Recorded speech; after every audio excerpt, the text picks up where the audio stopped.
حاجات كنا بنعملها واحنا صغيرين لما كنا بنحتاج فلوس. امي هاتي 5 جنيه. لا مفيش فلوس. بقولك هاتي 5 جنيه. قلت لا، ما انت لسه واخد، مفيش تاني. خالتي جاية في الطريق، اخر مرة بقولها لك هاتي 5 جنيه. ايه يعني خالتك جاية هخاف منها وانا اخر مرة بقولها لك مفيش فلوس؟ تمام، اهو خالته جت.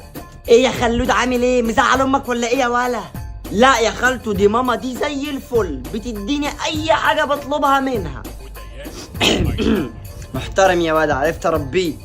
جدع يا اختي، اوعي تحرمي العيال من حاجة عشان ما يطلعوش جعانين وعينيهم فارغة. لا يا خالته، دي ماما اي حاجة بطلبها بتديهاني. حتى بصي ماما هاتي 50 جنيه. يا تربية وسخة يا ابن الوسخة. اجيبها له.